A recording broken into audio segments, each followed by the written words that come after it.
ఆంధ్రప్రదేశ్‌లో సంచలనం సృష్టించినటువంటి మద్యం కుంభకోణంలో 161 కింద వాంగ్మూలం ఇచ్చినటువంటి పెనికే బ్రదర్స్.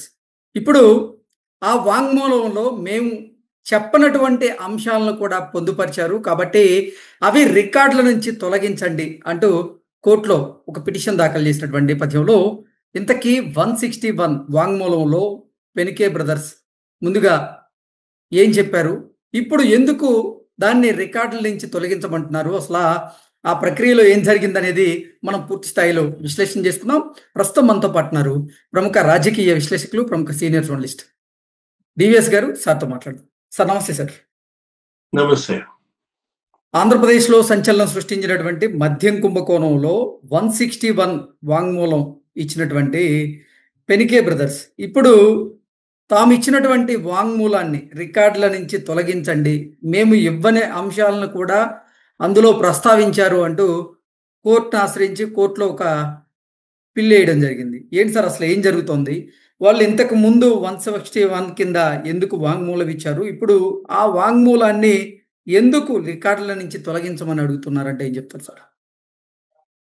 అంటే మాకు తెలియకుండా రికార్డ్ చేశారు అని ఏమన్నా అన్నారా? ఓకే. అంటే గతంలో అట్లా ఒక పెద్ద మనిషి అన్నాడు. ఏది అజయ్ కల్లం, రాష్ట్ర ప్రభుత్వ మాజీ ప్రధాన కార్యదర్శి జగన్మోహన్ రెడ్డి ఆ ప్రభుత్వ సలహాదారు. నీకు గుర్తుండే ఉంటుంది. అదేంటి, అది వివేకానంద రెడ్డి హత్య కేసు. వివేక హత్య కేసులో ఆ మేనిఫెస్టో కమిటీ మేము సమావేశం అయ్యాము, పలానా తెల్లారుజామున 5ంటికే వెళ్ళాము. జగన్మోహన్ రెడ్డి, నేను, ఉమ్మారెడ్డి కల్లా, ఉమ్మారెడ్డి వెంకటేశ్వర్లు మేమందరం అక్కడ ఉన్నాము.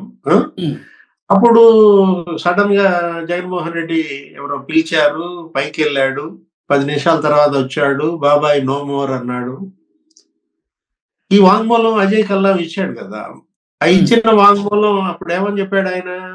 తర్వాత నాకు తెలియకుండా రికార్డింగ్ చేశారు. అట్లా వీళ్ళు కూడా, ఎవరు ఈ పెనికే బ్రదర్స్ కూడా నాకు తెలియకుండా రికార్డింగ్ చేశారన్నారా?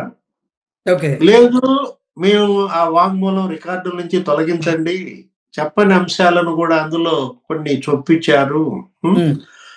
ఒకటి 161 వాంగ్మూలం అది ఇచ్చేటప్పుడు అదేంటి, రికార్డింగ్ జరుగుతుంది పక్కన.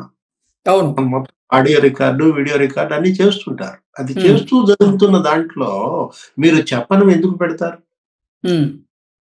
అంటే ఏంటి, ఎవరి ఒత్తిడి మేరకు ఈ పెనికే బ్రదర్స్, శరత్ చంద్రారెడ్డి లేకపోతే రోహిత్ రెడ్డి ఎందుకు వేశారు ఇప్పుడు ఈ పిటిషన్? జగన్మోహన్ రెడ్డి అరెస్ట్ తప్పదనే భయంతో వేశారా? జగన్మోహన్ రెడ్డి ఈ పిటిషన్ వేయించాడా? అంటే వీళ్ళంతటా వీళ్ళు వేశారా, జగన్మోహన్ రెడ్డి వేయించాడా?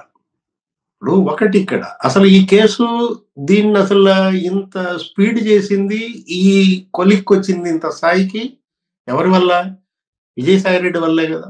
అవును, మొత్తం గుట్టుమట్లన్నీ చెప్పింది విజయసాయి రెడ్డే కదా. తోడు దొంగలు దొంగతనాన్ని బయట పెట్టారు, అప్పుడు పట్టుకున్నారు ప్రభుత్వం. ఏంటి, తోడు దొంగల్లో ఒకడే దొంగతనం బయట పెట్టాడు కదా.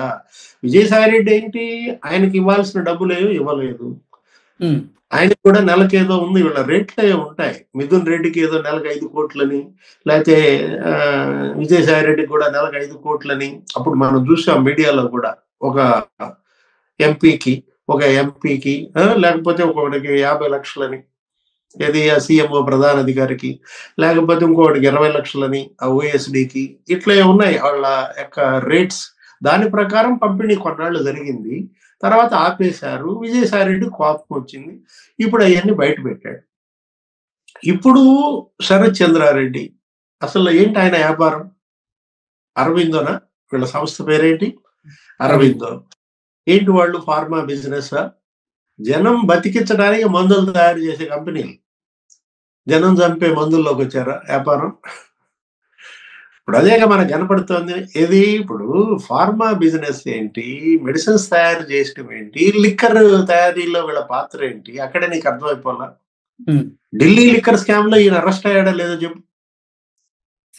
శరత్ చంద్రారెడ్డిని అరెస్ట్ చేశారు కదా ఢిల్లీ లిక్కర్ స్కామ్ లో. అతను అప్రూవర్ గా మారాడు కదా. ఏది, తిహార్ జైల్లో ఉన్నాడు ఇతను కూడా. ఇప్పుడు శరత్ చంద్రారెడ్డి, అసలు పెనికే రోహిత్ రెడ్డి విషయానికి వద్దాం. విజయసాయి రెడ్డి అల్లుడు. అదాన్ డిస్టిలరీ ఎవరిది? అదాన్ డిస్టిలరీ తెలుసు కదా నీకు. అదాన్ డిస్టిలరీ 1450 కోట్లు ఏమో ఉన్నాయా వాళ్ళ దగ్గర. మొన్న ఆ మద్యం దానికి ఇచ్చిన ఆర్డర్ అసలు ఉందా ఆ డిస్టిలరీ? అంటే కాగితాల్లో ఉందా? ఇప్పుడు భూమి మీద ఉందా? అంటే లేని డిస్టిలరీని గాల్లో సృష్టించి ఉన్న డిస్టిలరీలని కబ్జా చేసి ఇక్కడ మందు తయారు చేసి అదాన్లో తయారు చేసినట్టుగా చూపించి బిల్లులు అదాని ద్వారా తీసుకుని 1450 కోట్లు గవర్నమెంట్ ఎక్స్చెక్కర్ బొక్క పెట్టారు. అదేమంటే జగన్మోహన్ రెడ్డి ప్రెస్ మీట్లో ఏమైనా మాట్లాడతాడు, లేకపోతే వాళ్ళ మంత్రులు ఆయన కింద పనిచేసినటువంటి వైసీపీ వాళ్ళు ఏమైనా మాట్లాడుతుంటారు. అసలు చంద్రబాబు హయాంలో ఇచ్చిన డిస్టిలరీలు తప్ప జగన్ ఒక్క డిస్టిలరీకి కూడా పర్మిషన్ ఇవ్వలేదంటాడు. పర్మిషన్ ఇవ్వాల్సిన అవసరం ఏంటి? ఉన్న డిస్టిలరీలన్నీ కబ్జా చేసి పారేశాడు. ఓకే. ఇప్పుడు ఎస్పీవై డిస్టిలరీ శ్రీధర్ రెడ్డి బెదిరించారు పాయింట్ బ్లాంక్ లో, కబ్జా. అసలు లీలా డిస్టిలరీ కబ్జా, తమిళనాడుది. మీ మనిషినే ఎవరినో ఒకటి 35,000 జీతగాడిని తీసుకొచ్చి వాడిని పెట్టారు, ఆ పురుషోత్తం వరుణ్ కుమార్. ఎవడు? Coffee bye. బంజారా హిల్స్ లో నువ్వు కూడా కాఫీ తాగుంటావు వాళ్ళ రెస్టారెంట్ లో. అంటే ఆ పురుషోత్తం వరుణ్ కుమార్ వాడిని తీసుకొచ్చి ఏపీ లీలా డిస్టిలరీ ఇన్ఛార్జ్ అని పెట్టి పారేశారు. ఎంత? 500 కోట్లు. దానికి ఇచ్చిన ఆర్డర్స్ చెప్తున్నాను, గవర్నమెంట్ ఖజానాకి పెట్టిన బొక్క గురించి చెప్తున్నాను. అరే అదాన్ డిస్టిలరీ ఎవరిది? లీలా డిస్టిలరీ ఎవరిది? అదేంటి ఎస్విఎస్ షుగర్స్ అండ్ బెవరేజెస్ ఎవరైనా జయరాముడు, నల్లప్ప, ముత్తప్పని బెదిరించారు. ఏది? 400 కోట్లు బంగారం అడిగారని వాళ్లే సాక్ష్యం ఇచ్చారు కదా. ఇప్పుడు ఈ కేసులో నుంచి ఇప్పుడు వీళ్ళు ఈ కేసు వేయటం ఎందుకు? రేపో మాపో జగన్మోహన్ రెడ్డి అరెస్ట్ అవుతాడు అంటున్నారు. ఇప్పటికే మిథున్ రెడ్డిని అరెస్ట్ చేశారు, చెవిరెడ్డి భాస్కర్ రెడ్డిని అరెస్ట్ చేశారు. సరే, మిథున్ ఏదో ఐక్యరాజ్య సమితికి వెళ్ళి సముద్రపు దొంగల గురించి మాట్లాడాడు. తెలుసా? ఐక్యరాజ్య సమితిలో మిథున్ రెడ్డి ప్రసంగం ఏ సబ్జెక్టు? సముద్రపు దొంగల వల్ల ప్రపంచానికి కలుగుతున్న కీడు మీద మాట్లాడుతున్నారు. ఇక్కడ మద్యం దొంగల గురించి మనం మాట్లాడుకుంటున్నాం. ఈ నెల ఐక్యరాజ్య సమితిలో సముద్రపు దొంగల గురించి మాట్లాడుతున్నాడు. సరే, అది వేరే ఎపిసోడ్. ఇప్పుడు సీఎంఓ అప్పుడు కార్యదర్శిగా పనిచేసింది ఎవరు? ధనంజయ రెడ్డి అరెస్ట్. లేకపోతే ఎవరు? Krishnamohan Reddy OSD arrest. బాలాజీ గోవిందప్ప మీ cement factory finance director arrest. కాకపోతే డిఫాల్ట్ బెయిల్ ఇచ్చారు, కాదంటలేదు. ఇప్పుడు అంటే డిఫాల్ట్ బెయిల్ వాళ్ళ ముగ్గురికి ఇచ్చేసరికి బెసికింది వ్యవస్థ, కొద్దిగా బీటలు వస్తున్నాయి అనుకున్నారా? ఓకే. మిథున్ రెడ్డి పాస్పోర్ట్ ఇచ్చేసేసరికి, ఐక్యరాజ్య సమితి వెళ్ళేసరికి ఓహో కొంచెం సందు పెరిగింది, కాలు పెట్టచ్చు అనుకుంటున్నారా? అంటే ఏంటి? వ్యవస్థ డొల్లతనంతో ఈ దొంగల ఆటల మనం అంటాం అదే. దర్యాప్తు వ్యవస్థ డొల్లతనమా, న్యాయ వ్యవస్థ డొల్లతనమా? అంటే డొల్ల వ్యవస్థతో దొంగల ఆటలు ఎంత ఇదిగా ఉంటాయనే దానికి నీకు ఈ కేసే ఒక క్లాసికల్ ఎగ్జాంపుల్. చెడు కూడా ఆడుతున్నారు. కబడ్డీ కబడ్డీ కబడ్డీ కబడ్డీ కదే. ఇంకేముంది? నేను చెప్పేది ఏముంది? జగన్మోహన్ రెడ్డి మామూలు కబడ్డీ ప్లేయర్ కాదయ్యా. ఏది ఎంత ఛాంపియన్, కబడ్డీ ఛాంపియన్నో సిబిఐని అడిగితే చెప్తారు, ఈడీని అడిగితే 13 ఏళ్లుగా బెయిల్ పై ఉన్న చెడుగుడి ఛాంపియన్ ఎవరు? మన జగన్మోహన్ రెడ్డి. 3,300 వాయిదాలు ఎగ్గొట్టినటువంటి చెడుగుడి ఛాంపియన్ అన్నమాట. ఇంకెన్నాళ్ళలో ఈ చెడుగుడు. ఒకటి ఇక్కడ దీంట్లో నువ్వు చూడాల్సింది కృష్ణ, ఇప్పుడు ఇదేంటంటే ఇది 4 ఎపిసోడ్లుగా చూడాలి. ఏపీ లిక్కర్ స్కామ్ 4 ఎపిసోడ్లు. ఒకటి ముడుపులు వసూళ్ళు, 3,600 కోట్లు వసూలు చేశారు. రోజుకు 2 కోట్లు అని చెప్పి ఏదో టార్గెట్ పెట్టుకుని నెలకు 60 కోట్లని 3,600 కోట్లు. ఇది ఫస్ట్ ఎపిసోడ్. సెకండ్ ఎపిసోడ్ ఏంటి? డిస్టిలరీలు కబ్జా. ఇప్పుడు ఇందాక చెప్పిన ఈ ఆదాన్ డిస్టిలరీ, లేకపోతే ఎస్పీవై డిస్టిలరీ, లీలా డిస్టిలరీ ఉన్నాయి చూసావా? ఈ డిస్టిలరీలన్నీ కబ్జా చేసి వాళ్ళు కమిషన్ ఇచ్చేది ఏంటి మనకి, మనమే తయారు చేద్దాం కబ్జా చేసి అని. కబ్జా సెకండ్ ఎపిసోడ్. సరే, ఆ కబ్జా మందు అది ఉన్నది తయారు చేసి అమ్ముతుంటే వీళ్ళకి ఇంకా దావాతిని సాలలేదు. ఇప్పుడు థర్డ్ ఎపిసోడ్ ఏంటి, జే బ్రాండ్స్. ఓకే. ఏది అదేదో పేర్లు ఉంటాయి. ఆయన ఎవరో డాన్స్ డైరెక్టర్ కూడా చనిపోయాడు. అప్పుడు ఏంటి, హైదరాబాద్ లో బ్రహ్మాండంగా తాగిన ఆయన రాకేష్ మాస్టర్ ఏంటి బూమ్ బూమ్ అన్నాడు. విశాఖపట్నం వెళ్ళాడు, బూమ్ బూమ్ టేస్ట్ చూస్తా అన్న ఏదో అతను వీడియో కూడా చేశాడు డమాల్. అంటే ఎలాంటి బ్రాండ్స్ వీళ్ళు ఉత్పత్తి చేశారు ఈ డిస్టిలరీల్లో అంటే, ప్రెసిడెంట్ మెడల్, లేకపోతే పవర్ స్టార్, లేకపోతే అమరావతి, 3 క్యాపిటల్స్, వీళ్ళకి ఎవరి మీద ఖర్చు ఉంటే వాళ్ళ పేరు పెట్టి పారేశారు ఆ బ్రాండ్కి. జనంతో తాగిచ్చారు. అరే, 1 కోటి కుటుంబాలు నాశనం అయినాయి కృష్ణ. ఏది 45 లక్షల మంది కిడ్నీస్ దెబ్బతిన్నాయంట, 52 లక్షల మంది లివర్ దెబ్బతిన్నాయి. మనం చెప్తోంది ఏంటిది, మెడికల్ అండ్ హెల్త్ రిపోర్ట్స్. ఒక తూర్పుగోదావరి జిల్లాలోనే 7,000 మంది చనిపోయారు.